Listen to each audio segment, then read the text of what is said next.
Comenzamos entonces esta segunda de 4 charlas en este ciclo de charlas temáticas de espiritualidad por el mundo dedicadas a la Afrocolombia en este mes de mayo por la afrocolombianidad.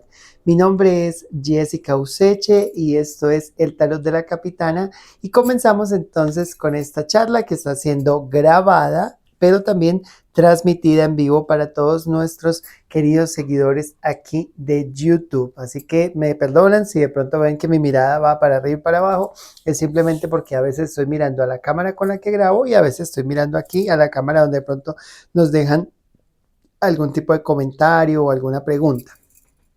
Como se dieron cuenta, hace 8 días estuvimos hablando de un tema muy interesante de cómo las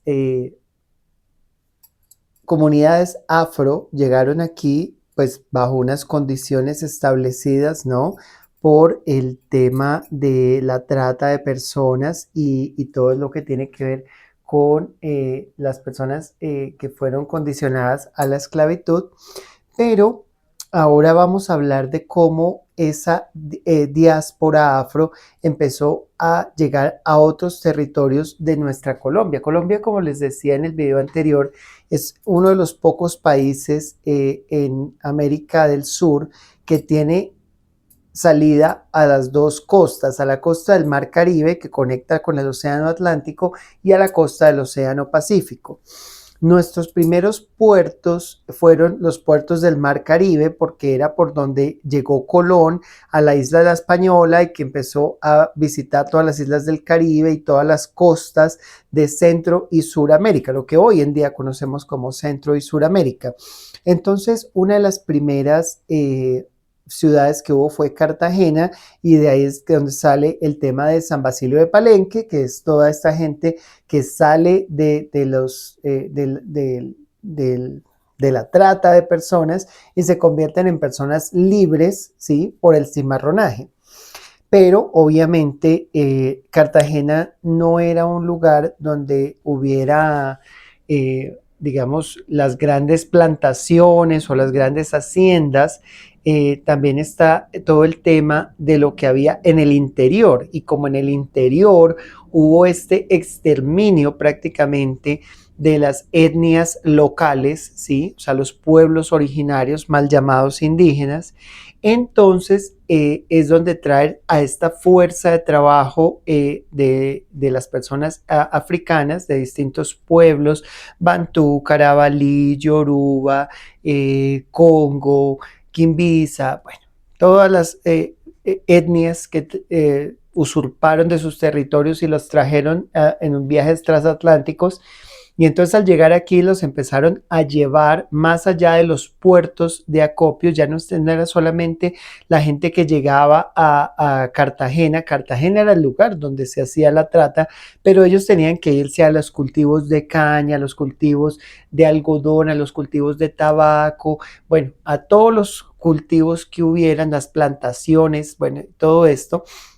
Y en las minas, aquí había un gran trabajo minero y sigue habiéndolo, ¿cierto? Entonces hay asentamientos afro que no están solamente en la costa Caribe, sino que también están en la costa Pacífica. Alguien que conoce mucho las comunidades afro me decía, los afro siempre vamos a buscar la salida al mar porque reconocemos la fuerza del mar y de su reina, que para el caso de la religión yoruba es Yemayá. Y entonces, claro, existen comunidades afro desde la parte más norte de la costa pacífica colombiana, que es los límites entre el Chocó y y Antioquia, ¿cierto? Y baja uno Chocó, después está Valle del Cauca, Cauca y Nariño. Todos esos cuatro que hoy en día son los departamentos, en su época pues fueron simplemente la costa pacífica, y ahí se crearon bastantes asentamientos en torno al cultivo de la caña de azúcar, que es donde se crearon los grandes, lo que hoy en día son los grandes ingenios azucareros de nuestro país. Entonces, las tradiciones de ellos pues se conservaron de cierta manera ligadas a sus tradiciones africanas, pero con una diferencia a lo que pasaba en la parte del Caribe. Porque en la parte del Caribe estaban los palenques, donde las personas podían escapar y tener estas prácticas libres fuera de la imposición colonial y eclesiástica. Pero en la parte del Pacífico el desarrollo fue completamente diferente, porque ahí es donde realmente el poder de la iglesia combinado con el poder económico se sintió mucho más. Hubo una mayor presión para evangelizar a toda la población que no fuera blanca o blanco mestiza y que practicaran el catolicismo. Se les impuso a la fuerza esas tradiciones, y entonces cuando uno habla e interactúa con las comunidades afrocolombianas en el Pacífico, se da cuenta que aunque conservan muchas de sus tradiciones afro, están completamente sincretizadas con el catolicismo español. ¿A qué voy?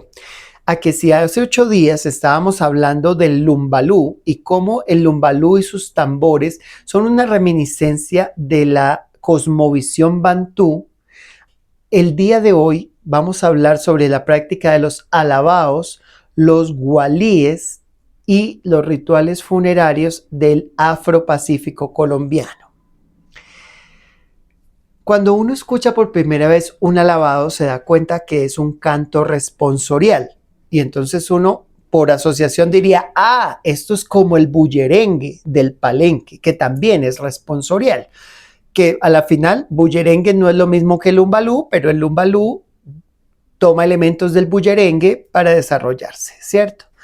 Pero nos damos cuenta que en el Pacífico colombiano esos cantos responsoriales son mucho más estructurados, son mucho más elaborados y tienen una rítmica y una prosa que corresponde más a la cosmovisión católica que a las cosmovisiones africanas.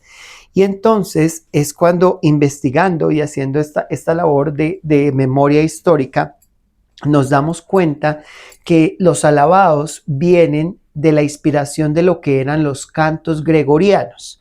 Los cantos gregorianos eran una forma de cantar himnos católicos dentro de las iglesias, ¿sí? Y que tenían una entonación especial, una técnica especial, y en el ejercicio de evangelización se les enseña a las comunidades afro a cantar y rendirle homenaje a Dios, al Dios católico, con esas canciones. Los alabados entonces son un ejercicio sincrético donde se mezcla el estilo de canto gregoriano con la alabanza al espíritu del fallecido, que es tradicional de la cultura africana, con palabras y versos escritos en español. Los alabados tienen una cualidad, y es que son cantos a capela. A diferencia de lo que veíamos en el Basilio, en el palenque de San Basilio, donde teníamos la presencia del pechiche como este tambor ceremonial, fúnebre, especial, aquí estamos hablando de la prelación y la importancia de la voz por encima de los instrumentos. La voz como instrumento principal y la importancia del desarrollo de esta actividad por parte de las mujeres de la comunidad. Las cantadoras de alabados son mujeres que han dedicado toda su vida, desde muy jóvenes, a estudiar estos cantos y los adquieren por tradición oral. Es decir, no hay un libro que ellas puedan tomar y decir, es que hoy me voy a aprender el canto de la página 17. No. Estas son tradiciones en las que las chicas jóvenes van siguiendo a las mayores, las van acompañando a algo que ellos llaman el levantamiento de tumbas. Si recuerdan la charla de hace 8 días, y si no la recuerdan, la pueden ir a ver, que ya está aquí subida en el canal, pero en la charla de hace 8 días hablábamos de cómo en el palenque de San Basilio Los cantos eran tonadas que fluían a partir de una cierta improvisación, aunque hay unos cantos elaborados, unas canciones establecidas sobre los cuales las cantaoras se permiten hacer unas modificaciones dependiendo la vibración del momento y el espíritu al que se le está dedicando. Aquí, por el contrario, ¿sí? Se respeta mucho la letra original porque se dice que esos cantos, en el momento en que se escribieron, tuvieron la inspiración del espíritu al que se le iban a dedicar. Por ende, esos cantos se conservan generación tras generación. Se escriben cantos nuevos, por supuesto, y se le da un reconocimiento a las compositoras de esos cantos nuevos, ¿sí? Pero van pasando de generación en generación, y en el Palenque de San Basilio esos cantos sirven para hacerle el levantamiento a la sombra, que es cuando realmente esa sombra proyectada por el féretro se levanta para darle salida. Aquí se construye todo un altar muy similar al altar blanco que se pone en San Basilio, pero aquí estamos hablando de un altar que ellos llaman tumba. No es una tumba como la que conocemos en los cementerios occidentales, que es un hueco en la tierra donde va a ir el féretro. No, aquí estamos hablando de un montaje de telas, ¿sí? Con unos elementos particulares. Aquí destaca mucho una mariposa negra hecha de tela, donde dicen que esa mariposa es importante porque significa el trascender, el vuelo del alma, ¿sí? Desde el lugar donde le están haciendo la ceremonia hacia los cielos a donde se va a llevar, que en ese sentido es una visión muy católica, ¿no? El cielo a donde van las almas de los católicos. Entonces, las comunidades afropacíficas piensan que los espíritus van al cielo y que entonces deben elevar su espíritu con las alas de esa mariposa. También en el lugar donde estuvo el féretro, así como en San Basilio se proyecta esta sombra, aquí se reemplaza por una cruz negra, ¿cierto? Se colocan unos muñequitos, ¿sí? Que significan los ancestros que están celebrando la llegada de ese nuevo espíritu al cuadro espiritual de esa comunidad.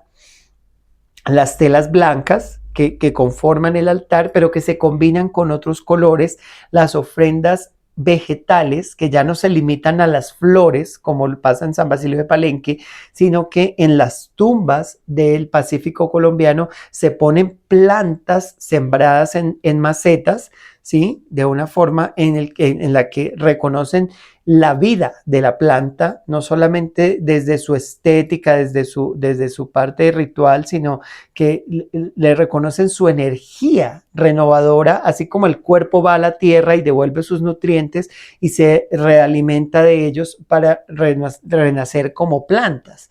Entonces, estas tumbas pues son, primero que todo, un patrimonio bellísimo de nuestro país, pero también son la oportunidad de estas chicas jóvenes de ir y durante el montaje y todo el novenario y todo el levantamiento de la tumba aprender los cantos para volverse a un futuro cantaoras de alabados. Los alabados tienen una cualidad, y es que quien los escucha a profundidad siente erizamiento, siente que el cuerpo se le estremece, porque son cantos muy solemnes y cantos muy profundos que hablan mucho de pasajes bíblicos, hablan mucho de la alabanza a Dios, tienen una carga espiritual y religiosa bastante fuerte, bastante católica, ¿sí? Pero que son reinterpretados desde la forma como la comunidad afropacífica entiende la cosmovisión sincrética y católica. Los alabados tienen un ritmo muy particular porque es un ritmo, por supuesto, con todo el sabor, ¿sí? Que caracteriza a las comunidades afrocolombianas, pero las cantadoras hacen un énfasis específico en que no son para bailar. A diferencia de lo que pasa en San Basilio de Palenque con el umbalú, en el alabado no se debe bailar porque es una ceremonia solemne de duelo y de rito funerario. Entonces, para las cantaoras es muy importante cantar con mucho sentimiento, conectar con las demás cantadoras que hacen la réplica en estos cantos responsoriales, pero no hay esta necesidad de rodear con baile y energía de movimiento el féretro y el espíritu que habita en ese altar denominado tumba.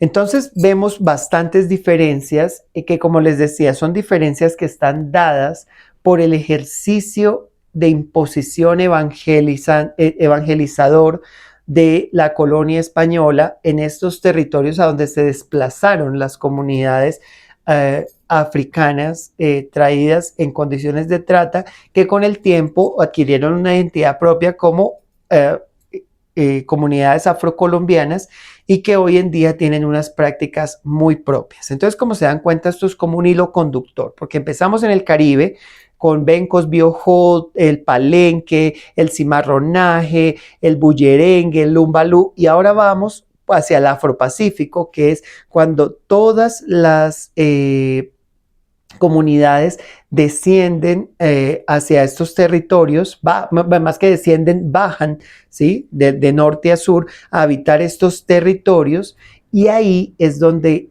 se consolidan estas identidades que hoy en día son parte de nuestro patrimonio inmaterial y cultural de Colombia y que reconocemos en estas charlas como parte de la conmemoración del mes de mayo, mes de la afrocolombianidad, debido a que el 21 de mayo de todos los años se conmemora, que es la fecha en la que el presidente José Hilario López abolió la esclavitud en Colombia.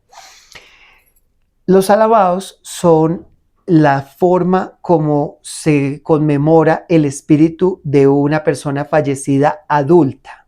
Pero ¿qué pasa cuando el fallecido es un niño, una niña, un bebé, una bebé, ¿cierto?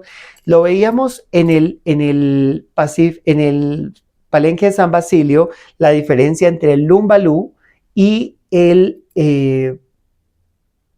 velo o velorio de niño. Aquí estamos hablando de que existen los alabados para los adultos y los gualíes para los niños. Los gualíes, al igual que los velos en San Basilio de Palenque, son una celebración de este fallecimiento y, aunque suene contradictorio celebrar una pérdida, en las épocas de la esclavitud se celebraba que ese niño o esa niña no continuaba con vida porque se evitaba los dolores y las penas de vivir en esclavitud. Eso es algo que a mí, como persona, como ser humano, como espiritista, como practicante del yoruba afrocubano, como persona trans no binaria, como colombiana y como aliada de la causa afro, me duele muchísimo tener que decir algo con semejante carga, y es que para ellos como comunidad era un logro que el sistema no tuviera uno más para explotar, una más para abusar, sino que era un alma que iba pura en inocencia y llegaba a los cielos como un ángel para protegerles y cuidarles, y que se iba de este mundo libre de los dolores y los sufrimientos de la esclavitud. De ahí viene la tradición de los gualíes, al igual que en Palenque está en la tradición de los velos. Esta tradición de los gualíes, nuevamente hablamos de cantos responsoriales a capela, sin instrumentos, pero aquí sí hablamos de un carácter festivo. Entonces, en las tumbas, que ya como les dije, no son los huecos en la tierra del cementerio, sino que son estos altares que se montan, hay una diferencia entre las tumbas de los alabados y las tumbas de los gualíes. La tumba de un gualí es una tumba que sobre el fondo blanco se combina con flores de colores, ¿sí? De papel o de tela que se ponen sobre la tela del altar de esa tumba, y en lugar de las plantas se colocan unas flores, unas coronas de flores, ¿sí? Veíamos que en el palenque de San Basilio esas coronas de flores tenían colores que indicaban reinado, como el rojo, el morado, ¿sí? Aquí las flores son blancas completamente porque indican la pureza de esa alma que está ascendiendo a los cielos. Y los cantos siguen siendo a capela y sin instrumento, pero tienen este carácter festivo, por ende son bienvenidos los bailes de las cantaoras. Y es normal que al cuerpecito del niño o de la niña difunto lo saquen de la tumba y bailen con él en los brazos. Si él lo permite, ¿no? Porque estamos hablando pues de bebés, ¿no? Que se pueden alzar en brazos. Si el tamaño del bebé es muy grande, pues obviamente lo dejan ahí quietico, pero bailan a su alrededor y cantan canciones de tonadas infantiles. Pueden buscar aquí en YouTube cientos de videos y de cortometrajes que hablan de los walíes y de todas estas prácticas tan bonitas y van a escuchar cómo las canciones son alegres porque son justamente para darle esa alegría y ese amor a esa alma para que se desprenda de su cuerpo y llegue a donde tiene que llegar. No es nada como lo que nosotros aquí en Occidente nos imaginaríamos como algo macabro, como algo necromántico, de estar ahí como en contacto con el cuerpo del difunto. No, es todo lo contrario, es darle la oportunidad a un alma inocente de desprenderse de ese cuerpo que se va a empezar a descomponer para que prontamente ascienda a los cielos y cumpla su papel como el nuevo ángel de la guarda de esa familia o de esa comunidad. Los alabados y los gualíes han generado un impacto cultural en toda Colombia y en el Pacífico colombiano. No por nada, en un festival de música tan importante como el Petronio Martínez, se hacen invitaciones a agrupaciones y fundaciones que trabajan el tema de los alabados en todo el Pacífico, desde el Chocó hasta el Nariño. O sea, saben que son 4 departamentos que tenemos en el Pacífico colombiano: Chocó, Valle del Cauca, Cauca y Nariño. Y entonces estamos hablando pues de una manifestación cultural que es muy interesante, que es muy respetada, que debemos preservar, ¿sí? Como una práctica espiritual propia de las comunidades afrocolombianas, pero también como un recordatorio de todo lo que les debemos en deuda histórica a nuestras comunidades afro y el respeto que nos merece su cosmovisión, indistintamente de la opinión que podamos tener, porque algo que se le criticaría pues a estas comunidades es la falta de identidad propia con lo africano, ¿sí? Donde ya esa imposición colonial está arraigada, ¿cierto? Entonces uno diría, pero ¿por qué no veneran a sus dioses africanos originales? ¿Por qué siguen hablando del Dios cristiano, del Dios de Jesús, de María, de José? Pero es que eso hace parte de su identidad, que es respetar a sus ancestros que fueron evangelizados y con una mente colonizada en una imposición de una relación de poder inequitativa. En la época donde todavía existía la trata y la esclavitud, decir abiertamente que no se era católico, que no se creía en eso, era una sentencia de muerte. Entonces hay que entender el contexto para poder ubicarse en el por qué esas comunidades adoptaron esas prácticas como propias y desde su sabiduría entendieron que si bien podían conservar la musicalidad y la rítmica y la concepción de sus rituales funerarios, lo podían mezclar con esta presencia nueva del Dios católico y de los santos católicos y de la Virgen, como esta figura de la Madre Universal, que a la final pues es un ejercicio de sincretismo inevitable por toda la historia que esto conlleva.